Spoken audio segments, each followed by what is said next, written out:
Donc, ce consortium de sociétés de 2012 à 2018 ont pu engranger l'équivalent de 4 600 milliards de francs CFA, soit 15 cargaisons de produits finis représentant plus ou moins 32 000 tonnes, donc d'essence, de nafta, de fioul lourd et d'essence aviation vers en direction du Togo. Je vais juste récapituler pour l'intérêt de nos téléspectateurs. Vous êtes en train Oui, de dire que toutes ces sociétés que vous venez de citer là, qui appartiennent essentiellement aux membres du clan Sassou Nguesso, il y a aussi Continent de Madame Sassou, c'est ça. ces entreprises font raffiner leurs produits, c'est-à-dire leur brut, au niveau de la raffinerie du Congo. Cette raffinerie dont je rappelais tout à l'heure est aussi subventionnée à hauteur, disons, de 300 milliards par année par l'État congolais, donc l'argent du contribuable congolais. Donc, ces sociétés-là, qui sont des sociétés privées qui appartiennent aux membres du clan Sassou Nguesso, font raffiner leurs produits au niveau de la raffinerie de Pointe-Noire et pour exporter ces produits au Togo. Tout à fait. Alors que les Congolais eux-mêmes peinent à avoir ce produit ou ces produits pétroliers. Vous avez tout compris.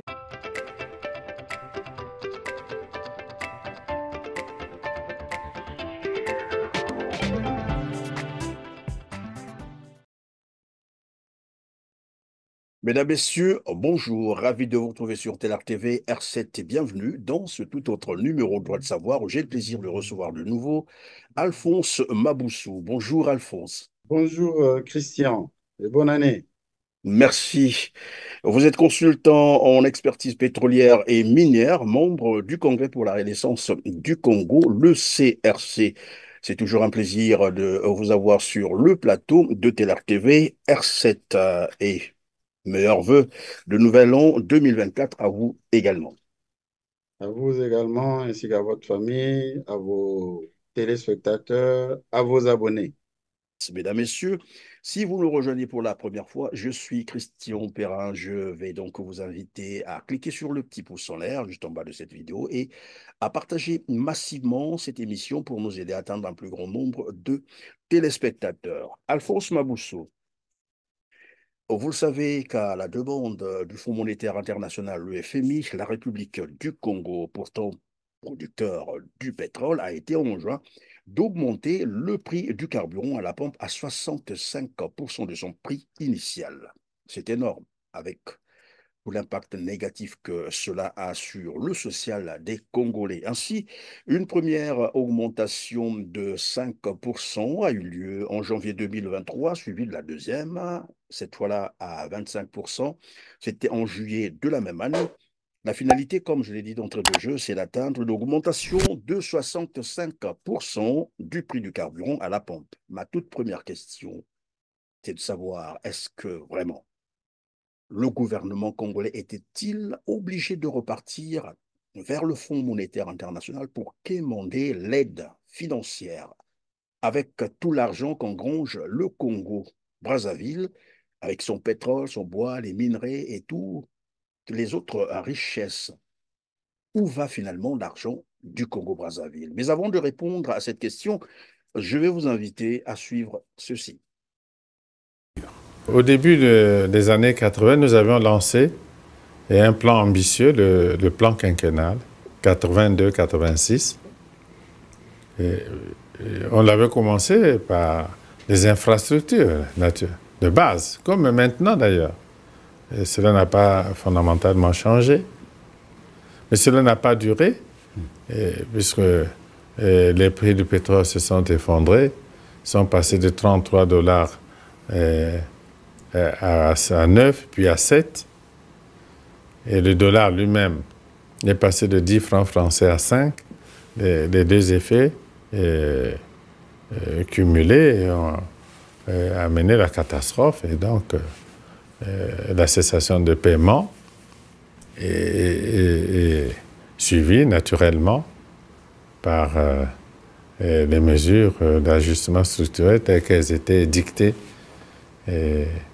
par le Fonds monétaire de la Banque mondiale et qui n'ont pas donné de bons résultats. Je ne connais pas de pays et qui ait obtenu de bons résultats à travers l'ajustement structurel. Voilà, Alphonse Maboussou, est-ce qu'on peut penser que ce monsieur est vraiment conscient ou c'est toujours dans sa logique de faire souffrir les Congolais? Sinon, comment comprendre qu'il pense que les ajustements structurels, c'est lui-même qui le dit, les ajustements structurels du FMI n'ont jamais aidé un pays à sortir de la crise, mais qu'il y reparte, qu'il ramène le Congo vers le FMI pour finalement étrangler les Congolais. Où va l'argent du pétrole du Congo? Merci, Christian, pour votre question. Euh, un ménage, une entreprise comme un pays, normalement, ne saurait vivre sans l'apport d'un crédit pour aller vers des investissements, voilà, tant de la famille, de l'entreprise que du pays. Voilà pourquoi il y a une règle de 3 fois 3 qui dit que 30% des revenus d'un ménage, d'une entreprise ou d'un État devraient aller dans ce qu'on appelle les charges incompressibles. 30% devraient aller dans ce qu'on appelle euh, la thésaurisation, c'est-à-dire mettre un peu de l'argent de côté pour demain, et 30% pour l'investissement. Or, il se passe que les 30% d'investissement peuvent être confortés par ce qu'on appelle un crédit. Voilà pourquoi, en règle bancaire, il est dit que l'on ne peut rembourser au-delà de 33,33% de ce que l'on dispose. Ça sous-entend que ce qu'ils appellent la quotité cessible est donc ce matelas qui permet à un ménage, à une entreprise ou à un État d'aller s'endetter pour effectivement faire face aux besoins d'investissement du pays.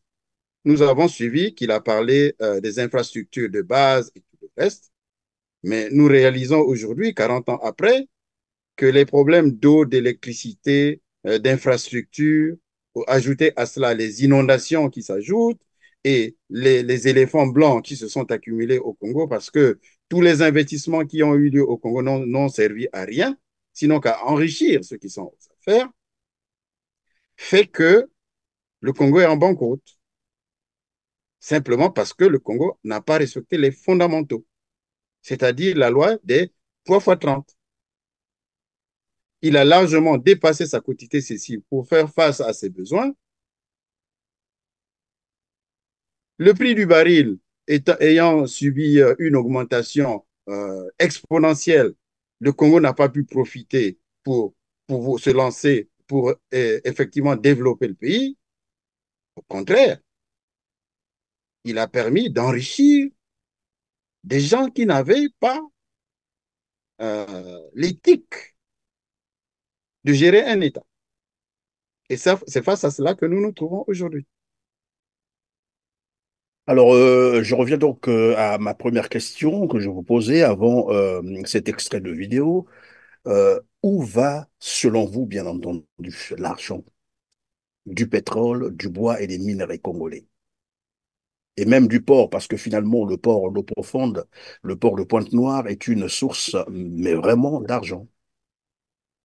Il y a aussi les terres, il y a les ressources humaines, il y a tout, c'est un tout cohérent. C'est-à-dire que euh, l'argent du Congo se trouve emmagasiné dans les banques étrangères, c'est-à-dire les paradis fiscaux, les bas de laine, les églises et les cimetières. Voilà, par les dignitaires, notamment Sassou Nguesso, Tsati Mabiala, Claude-Alphonse Silou, Isidore Mbouba, tout le clan de la famille. qui ont dilapidé le Congo jusqu'à la lie. Et le Congo se retrouve en difficulté. Les Congolais n'arrivent plus à se reconnaître. Le Congolais a perdu toute sa valeur à cause de ce gouvernement qui l'a Et vous poussé, disiez, qui a poussé le pays à la banqueroute. et vous disiez dernièrement que finalement, plus de 133 000 milliards de francs CFA ont été planqués dans les paradis fiscaux par ce régime depuis, bien sûr, le retour de Denis Sassou Nguesso au pouvoir par les armes. C'est ça. Est-ce qu'on peut nous rappeler cette séquence? Effectivement, 133 000 milliards semble même être peu au regard de tout ce que nous sommes en train de rattraper au fur et à mesure de nos recherches. Mais arrêtons-nous dans un premier temps sur les 133 000 milliards parce que rien n'est le fait du hasard, je vous l'ai dit. Nous avons poussé nos investigations dans le bois, dans le pétrole, dans les mines, au niveau de la fonction publique, dans les marchés de l'État. Nous nous sommes rendus compte que le pays est siphonné par une caste de mafieux au détriment de toute une population qui est là. Malheureusement, ils sont rattrapés par la nature. C'est-à-dire, Parce que même comment dirais-je, le climat est défavorable aujourd'hui à ce pouvoir. Le climat qui devient comme le gendarme qui aurait permis, hein, alors que les Congolais, là où ils se trouvent, ceux qui sont à la fonction publique, qui occupent un poste quelconque, ce sont ceux-là qui auraient pu permettre à l'État de fonctionner ou de contrôler l'action de l'État, le Parlement et tout le reste, le gouvernement et tout le reste. Mais malheureusement, aujourd'hui, les inondations viennent montrer au pouvoir du Congo que rien n'a été fait au Congo, que tout est à refaire. oui, mais comme vous le dites d'ailleurs, avant même les inondations, le réseau routier, par exemple, nous avons vu à Pointe-Noire comment il est totalement délabré. À Brazzaville, c'est pareil. Vous l'avez relevé d'entrée de jeu, pas d'eau potable, pas d'électricité. Les Congolais ont passé les fêtes dans le noir, sans eau potable, bien entendu. Et c'est là des phénomènes, j'allais dire, des situations qui datent depuis des décennies. Ça n'a pas commencé hier. Et voilà que vous parlez des inondations qui aussi ont toujours, en fait, c'est le constat qu'on a fait depuis des décennies, à chaque pluie, les deux villes, les deux grandes villes sont inondées. Et cette fois-ci, c'est pratiquement tout le pays qui était inondé. Alors, Alphonse Maboussou, on va passer à un autre volet, et c'est celui qui constitue d'ailleurs le principal de cette émission. Alors qu'on demande aux Congolais de se mettre un nœud au cou, je l'ai dit tout à l'heure, avec les augmentations suicidaires du prix du carburant à la pompe, un peuple, comme vous le savez, déjà meurtri, nous l'avons aussi rappelé tout à l'heure, de misère. Au Gabon voisin, le gouvernement avait plutôt instruit, dans une circulaire du 29 décembre 2023, les opérateurs du secteur des hydrocarbures à la baisse des prix des produits pétroliers à partir du mois en cours, donc janvier 2024. Qu'est-ce qui peut expliquer, selon vous, finalement, cette différence d'ajustement des prix du carburant entre, par exemple, le Congo et le Gabon? C'est vrai que comparaison n'est pas raison, mais on va chercher à comprendre qu'est-ce qui se passe concrètement. Au Gabon, on baisse le prix, au Congo, on augmente, alors que les deux pays sont producteurs du pétrole. Je vais vous révéler quelque chose de pathétique parce que le pouvoir de Brazzaville croit flouer le peuple congolais dans ses pratiques machiavéliques de dilapidation systématique des deniers publics. Mais aujourd'hui, voici un document que je vous présente, ok, Ok, qui merci. Oui, j'ai met à vu. nu effectivement la gestion chaotique de ce pouvoir. Le ministre du Budget a dernièrement dit en substance lors de la présentation du budget de l'État à l'Assemblée nationale, je cite, l'augmentation des prix du carburant à la pompe avec également le prélèvement de la TVA sur ce produit va certainement encore contribuer à améliorer les performances en matière de TVA en 2024. Cela sous-entend que l'augmentation des prix de produits pétroliers à la pompe est actée au Congo. Oui. La troisième augmentation. Est-ce sérieux? Pardon, ça veut dire qu'on y est déjà presque là pour l'augmentation à 65%. Sinon, ça ne va pas Oui, tarder, c'est ça. tout à fait. Ça ne saurait tarder parce que le FMI est sur les trousses du pouvoir de Brazzaville. Est-ce réellement sérieux? Cela me pousse à répondre à votre question de tout à l'heure. La différence entre le Gabon et le Congo se justifie-t-elle alors que les deux pays sont producteurs de pétrole? Tenez, à la suite d'un contrôle effectué par l'administration des douanes de Pointe-Noire le 15 juillet 2022 à la raffinerie Coraf, il a été constaté l'exportation de 2012 à 2018 sans frais douaniers de l'équivalent de 4 600 milliards de francs CFA, soit 15 cargaisons de 32 784 233 kilogrammes de produits raffinés, à savoir l'essence, le naphtha, les fuels lourds, l'essence aviation, en direction du Togo, pour une valeur douanière de 3%, comme facturé aux autres sociétés, soit l'équivalent de 138 milliards de francs CFA. Je Je vais récapitule peut-être... juste un instant. Pardon, Alphonse Bazoussou.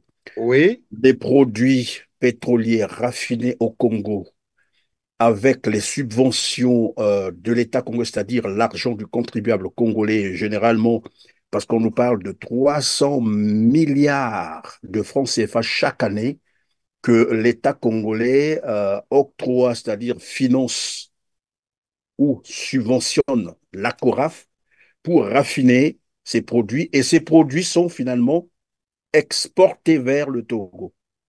tout à fait, tout à fait. Vous avez tout compris. Et en plus, il ne s'agit pas que du raffinage des, des 6 millions de barils que la SNPC met à la disposition de la CORAF pour les besoins locaux. Il s'agit aussi des quantités de brut appartenant aux sociétés nébuleuses que le pouvoir en place a créées, notamment AOGC, OGC, Petro-Congo, Petro-Congo, Ifuret, Petroleum, Hemla, Wingwa, j'en oublie d'autres. Donc, ces sociétés réunies, qui sont en fait l'appartenance de celui qui a pris le Congo en otage, parce que c'est lui qui gère et qui tire sur les ficelles. Et vous allez le comprendre tout à l'heure. Une partie des parts de brut, parce que toutes ces sociétés-là émargent au niveau des blocs pétroliers sur le bassin sédimentaire. Donc, les parts que revient à chacune de ces sociétés se retrouvent en partie donc raffinées à la raffinerie de Pointe-Noire, merci de la tautologie, et une autre partie qui est vendue en fait sous forme de brut. N'oubliez pas que entre les plateformes et le terminal de Ngeno, il y a un pipeline qui permet donc d'acheminer les bruts des puits vers le terminal. Et entre le terminal de Ngeno et, comment ça s'appelle, la raffinerie de Pointe-Noire, il y a aussi un pipeline qui permet donc d'acheminer le brut du terminal de Ngeno vers la raffinerie. Ce qui fait que, moi j'ai ma part, je voudrais qu'elle soit raffinée. Je dis à Total, qui gère le terminal de Ngeno, aujourd'hui ils le font collégialement, de prendre dans ma comptabilité la part qui me revient et d'envoyer au terminal à la À la raffinerie. raffinerie. Voilà. Qui va donc raffiner cette part qui me revient. Donc, ce consortium de sociétés de 2012 à 2018 ont pu engranger l'équivalent de 4 600 milliards de francs CFA, soit 15 cargaisons de produits finis représentant plus ou moins 32 000 tonnes. Donc, d'essence, de nafta, de fuel lourd et d'essence aviation en direction du Togo. Je vais juste récapituler en français facile pour l'intérêt de nos téléspectateurs. Vous êtes en train Oui, de dire que toutes ces sociétés que vous venez de citer là, qui appartiennent essentiellement aux membres du clan Sassou Nguesso, il y a aussi Continent de Madame Sassou, c'est ça. ces entreprises font raffiner leurs produits, c'est-à-dire leurs brut, au niveau de la raffinerie du Congo. Cette raffinerie dont je rappelais tout à l'heure est aussi subventionnée à hauteur, disons, de 300 milliards par année par l'État congolais, donc l'argent du contribuable congolais. Donc, ces sociétés-là, qui sont des sociétés privées qui appartiennent aux membres du clan Sassou Nguesso, font raffiner leurs produits au niveau de la raffinerie de Pointe-Noire et pour exporter ces produits au Togo. Tout à fait. Alors que les Congolais eux-mêmes peinent à avoir ce produit ou ces produits pétroliers. Vous avez tout compris. Et normalement, il y a une taxe d'exportation qui existe au niveau douanier de 3%, permettant à Total, à Eni, à tout le reste, de pouvoir s'acquitter avant, comment dirais-je, exportation de leurs produits, que ce soit le brut ou les produits finis. Il y a 3%. Donc, normalement, des 4 600 milliards, ce consortium de sociétés aurait dû payer aux douanes l'équivalent de 133 milliards, 138 milliards de francs CFA. Malheureusement, l'administration des douanes a donc procédé à la liquidation d'office, dont le taux à recouvrer retenu par la tutelle était de 0,5%, soit l'équivalent de 23 milliards, montant réduit sine die, c'est-à-dire de manière systématique à 3 milliards. Voici la note du ministre du Budget, M. Ngatse, en date du 8 août 2021, Oui, qui août en fait foi. 2021. Qui en fait foi. Je pourrais vous en faire lecture. Je vous en prie, allez-y. Voilà. Donc, le numéro 4002, je crois, ou que je ne sais pas, trop visible, Brazzaville, le 8 juin 2021, à Monsieur le directeur général des douanes et droits indirects, Brazzaville, objet abandon du redressement de la Congolaise de raffinage. Monsieur le directeur général, la Congolaise de raffinage est confrontée à des difficultés financières qui ont des conséquences sur l'accomplissement par l'État des actions annuelles de performance et politique publique avec la Banque mondiale. À cet effet, j'ai l'avantage de vous demander de dégréver de 20 milliards les sommes qui lui sont réclamées en paiement de la redevance informatique sur l'importation de produits pétroliers pour la période allant de 2012 à 2018 pour un reste à payer de francs CFA 3 milliards. Veuillez croire, Monsieur le Directeur général, en l'expression de mes salutations distinguées, signé Ludovic Ngatse. Voilà comment le Congo est géré. En d'autres termes, est-ce qu'on peut nous expliquer cette lettre? En d'autres termes, d'abord, pour les 4 600 milliards de produits vendus ou exportés vers le Togo, les sociétés concernées devaient donc payer 138 milliards de francs CFA de douane, de frais de douane, soit 3%, l'équivalent de Donc, 3%. qui devait aller au trésor public. Au trésor public. Les douaniers devaient recevoir leur per diem parce que ça rentre dans ce qu'on appelle les contentieux et tout le reste. Vous comprenez? Parce qu'ils ont fait une descente. Depuis toujours, ces gens-là n'avaient jamais payé. Donc, de 2012 à 2018. Une note avait été prise réduisant donc le taux de ces frais d'exportation de 3 à 0,5%. Ce qui équivaut donc à 23 milliards que ces sociétés devraient payer aux douanes. Vous verrez dans la déclaration, ok, la déclaration faite par les douaniers donc, à la raffinerie, que les 23 milliards sont sortis, puisque ça a été payé comptant. Au Congo, on manipule l'argent. L'argent est sorti, payé comptant, mais c'est jamais arrivé à bon port. Maintenant, lorsque les douaniers font la descente donc sur le terrain, le ministre prend rapidement une note pour dire « Ah, attention, la raffinerie est en difficulté, nous sommes en programme avec le FMI, nous sommes en mesure de ne payer que 3 milliards. » Malheureusement, même les 3 milliards n'avaient jamais été payés aux douanes. Ça veut dire que les pauvres douaniers n'ont pas reçu leur tel à la fin. En fait, le ministre a juste fait de sorte à effacer les traces, c'est-à-dire Voilà, empêcher la quoi. Il a poursuite de la effacé les mission traces, des voilà, on prend douaniers, une note et puis on avance. Voilà. alors qu'il est conscient qu'ils ont dilapidé tout l'argent, les milliards dont vous faites état. C'est déplorable, c'est déplorable. Ils sont en Alors, effet cyniques. c'est- c'est- Et dans le même temps, demande aux Congolais voilà, de consentir les sacrifices. Il faut payer cher son pétrole et avec tout l'impact négatif, comme je le disais tout à l'heure, sur la vie sociale des Congolais. Et pendant ce temps, il y a des gens qui continuent à se gaver des milliards et ça se passe au haut sommet de l'État.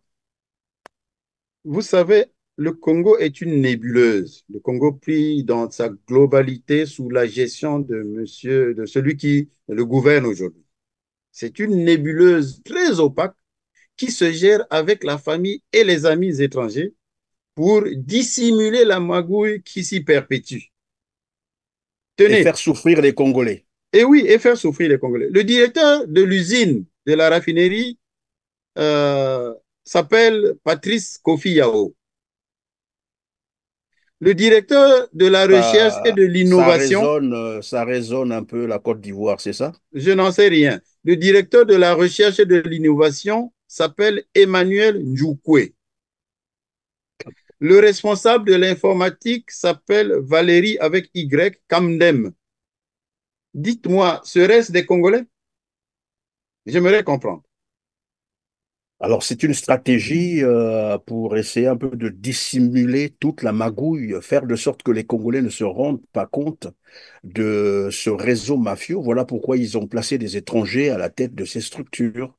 C'est ce que moi, Effectivement, je semble vous avez tout comprendre. C'est compris. un avis. Après, c'est discutable. Effectivement, c'est de ça qu'il s'agit. Voilà. À mon avis, hein, à mon humble avis, voilà, on met des étrangers comme ça, et c'est à tous les niveaux, hein, c'est pas seulement au niveau de la raffinerie, c'est partout. Vous verrez au port les scandales que nous avons vus ou que nous avons lus entre-temps, et partout ailleurs. Hein. Il y a eu des fuites de capitaux au niveau de la CNSS. On s'est rendu compte que au milieu, c'était des Ouest-Africains qui blanchissaient Blanchissez l'argent. l'argent, oui. Voilà, qui blanchissaient l'argent. Et puis les gens partaient les retrouver à l'extérieur, c'est-à-dire dans les paradis. Donc, Alors, pour Alphonse revenir, Maboussou, oui, il y a bon, une information recoupée d'ailleurs et vérifiée. Tout à l'heure, vous parliez du Togo, c'est-à-dire les produits pétroliers raffinés au Congo qui sont exportés au Togo. Et nous avions également dit que finalement, au Gabon, le prix du carburant a été revu à la baisse. L'information nous dit que le Gabon importerait ce pétrole du Togo. Donc, si j'ai bien compris, les produits qui sont raffinés au Congo sont exportés au Togo, qui n'est pas un pays producteur du pétrole, et le Togo vend au Gabon, et ça permet au Gabon de baisser les prix du carburant à la pompe. Est-ce que j'ai bien traduit cela? Vous avez compris l'entourloupe. Donc, Vous ça avez veut très bien. dire on préfère exporter tous les produits du Congo vers le Togo pour revendre ça vers d'autres pays d'Afrique qui, finalement, en tirent profit par rapport aux Congolais. Ce qui est plus cynique encore, c'est que parfois, ça revient même encore au Congo. C'est-à-dire, ça part du Parce Congo qu'il il Togo, crée la ça revient. spéculation. Il crée la spéculation. S'il manque des produits pour pouvoir raffiner la part qui revient au Congo, ben, on fait revenir donc du Togo ce qu'on a auparavant envoyé au Togo pour pouvoir vendre au Congo. Donc, ça ne peut pas se faire moins cher.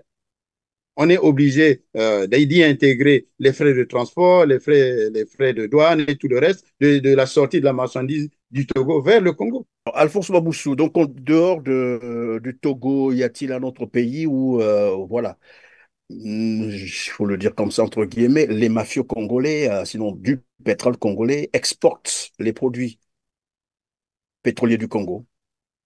À ce jour, oui, à ce jour, c'est de la RDC dont il s'agit.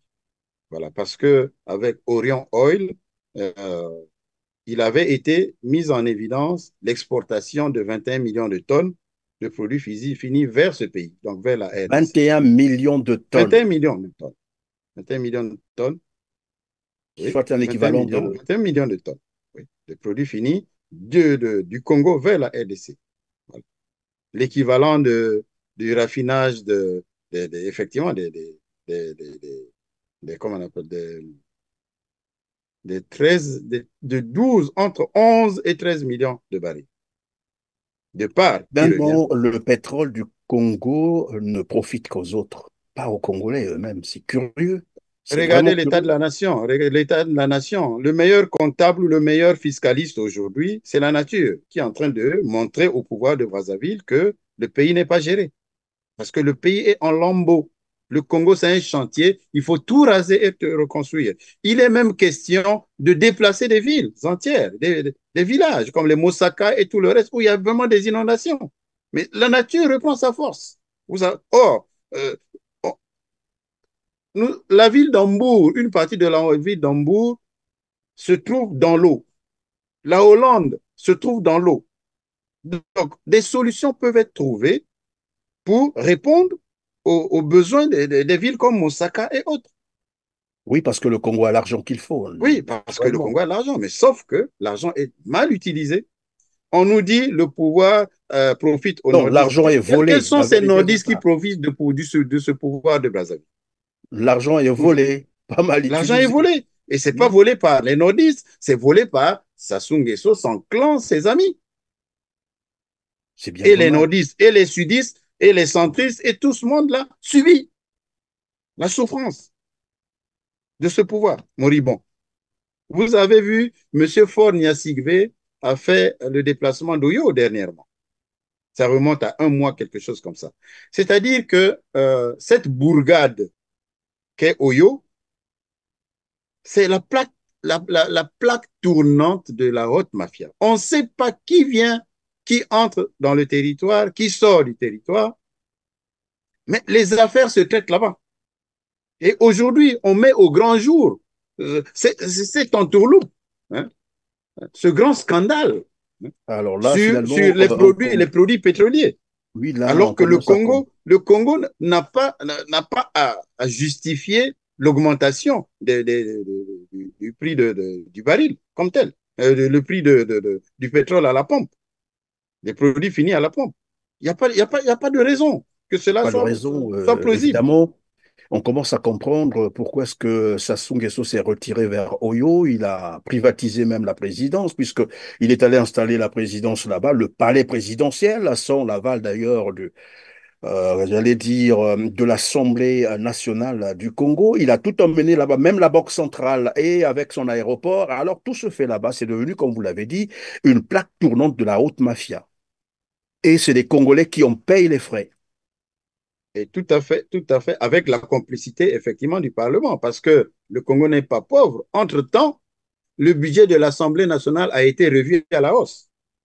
C'est-à-dire, aujourd'hui, ils vont passer à 21 milliards 637 millions de francs CFA pour 151 députés. Cela fait une moyenne de plus ou moins 143 millions de francs CFA par député. Un responsable de commission au niveau de l'Assemblée touche 6 millions de francs CFA par mois. Chaque député perçoit 1,2 million par session parlementaire et 5 millions par descente parlementaire. Combien, aujourd'hui, je peux vous poser la question, combien sont les députés qui produisent des lois? Quasiment nul. Ajoutez à cela les 10 milliards 600 millions du Sénat, le pouvoir distribue les pétro-CFA à tout va et se permet d'aller commander des fonds au Fonds monétaire pour faire avaler des couleuvres au peuple. C'est vraiment paradoxal. Paradoxal parce que voilà pourquoi je vous posais la question d'entrée de jeu, de vous dire si ce monsieur, il faut le nommer, le despote Denis Sassou Nguesso était vraiment conscient parce que d'après sa propre déclaration, le FMI n'a jamais, les réformes du FMI n'ont jamais aidé un pays à s'en sortir. Mais curieusement, il repart d'ailleurs vers le FMI et faire comprendre aux Congolais, ben, on est en train de rechercher des solutions, il faut continuer à consentir des sacrifices, on augmente les prix du pétrole à la pompe, de l'électricité, de l'eau, parce que là aussi, je crois que les quittances au niveau de l'eau ont augmenté parce qu'ils ont enjoint, bien entendu, ils ont joint aussi la taxe foncière, c'est comme ça qu'on appelle ça, je crois, je pense. En fait, c'est pour dire que on est en train d'essorer les Congolais jusqu'au dernier centime, une façon d'asphyxier les Congolais, de les empêcher de vivre. Mais pour quelle raison, en fait? Ben, pour une raison simple, c'est-à-dire que euh, nous avons tellement poussé le Rubicon au-delà du raisonnable que nous ne voulons rendre des comptes à personne. Voilà pourquoi il faut que nous nous affublions des forces prêtes à nous aider, et nous et notre progéniture, ou nos progénitures, à vivre décemment. Voilà pourquoi on vous parle des terres qui sont peut-être qui doivent être cédées à des étrangers. On signe des contrats avec des étrangers. On veut aller prendre même les Palestiniens pour les amener en Afrique centrale et tout le reste. Mais Rien Alphonse ne se Maboussou, est-ce que justifie. Rien ne cela se ne veut pas non justifie. plus dire que, parce que évidemment le peuple congolais accepte tout, que ben voilà, le régime, ça soit obligé évidemment de faire pire et à sa tête. Ventre affamé n'a point d'oreille. Je crois que ça bourdonne. À la fin, ce sont des affamés qui se retrouveront dans la rue pour chasser cette horde de bandits parce qu'ils ne méritent pas de gérer le Congo. Voici tout simple. Et on comprend aisément pourquoi Anatole Colline et Makosso en appelait carrément à un empire au Congo, où il pense que, bon, voilà, son maître doit rester là éternellement, mais simplement parce qu'évidemment, ils ont pris goût de cette mafia où ils se gavent des milliards. Les Congolais, ils pensent que ça doit, voilà, durer éternellement. Monsieur Anatole Collinet Makosso est un chef de chantier aujourd'hui et il est en train de construire à Pointe-Noire et dans le Kwilu. Pardon? On vous fera voir les ouvrages que ce monsieur est en train de faire. Un travail est en train de se faire à ce niveau, mais Collinet Makosso est en train de rattraper son temps aussi parce qu'il est dans la mangeoire depuis des lustres, de toutes les façons. Ce qui lui a manqué, c'est juste d'implorer, de prier en implorant l'Éternel, fermer les yeux et tout. Oui, oui, accorder une très longue vie à celui qui est en train de détruire ce pays, parce que sans lui, Seigneur, nous n'arriverons pas au bout de nos rêves. Excusez-moi, d'en rire parce que finalement, il a demandé même aux chrétiens, j'allais dire, aux églises, de prier le bon Dieu de sorte qu'il garantisse une longévité à son maître, évidemment, pour continuer à, voilà. Mais ça me rappelait un peu le corbeau et le renard. Nous sommes à la fin de cette émission. Alphonse Maboussou, je vais simplement vous laisser le temps de conclure et puis ça sera à la fin. Voilà. En conclusion, je pourrais simplement dire que le système ne peut se prévaloir de sa propre turpitude. L'unique solution permettant au Congo de régler ces problèmes est le rapatriement des fonds dilapidés. Une bonne gestion de ces fonds dans des projets novateurs de partage des richesses du pays par un exécutif digne de probité et de sérieux, puis un contrôle de gestion strict et rigoureux pour sécuriser les fonds publics. Le pouvoir actuel a fait étalage de toutes ses limites quant à la gestion de la chose publique. L'honnêteté ne compte plus, la corruption est en force, la peur ayant changé de camp, le peuple doit prendre ses responsabilités, toutes ses responsabilités. Et donc, au peuple congolais de décider, comme on a dit, de prendre ses responsabilités, j'allais dire, la balle est dans le camp des Congolais. En tout cas, merci Alphonse Maboussou d'avoir été avec nous, d'avoir répondu à nos questions. Et comme d'habitude, hein, je l'ai toujours dit, des fois, nous reviendrons vers vous pour les questions, bien sûr, concernant l'énergie au Congo-Brazzaville. En tout cas, grand merci d'avoir été disponible. C'est moi qui vous remercie. Encore une fois, bonne année. Merci Alphonse Maboussou. Mesdames, Messieurs, c'est la fin de cette émission. Merci de nous avoir encore fait confiance, comme d'habitude. En tout cas, je ne cesserai de vous le rappeler. Ce sont là des gestes, mais beaucoup importants pour nous, des gestes nécessaires pour améliorer notre référencement. C'est de cliquer sur le petit pouce en l'air juste en bas de cette vidéo après avoir partagé au maximum cette émission pour nous aider à atteindre un plus grand nombre de téléspectateurs. Dites-nous également en commentaire ce que vous pensez de cette émission. Sur ce, on se dit au revoir et à très bientôt. Merci.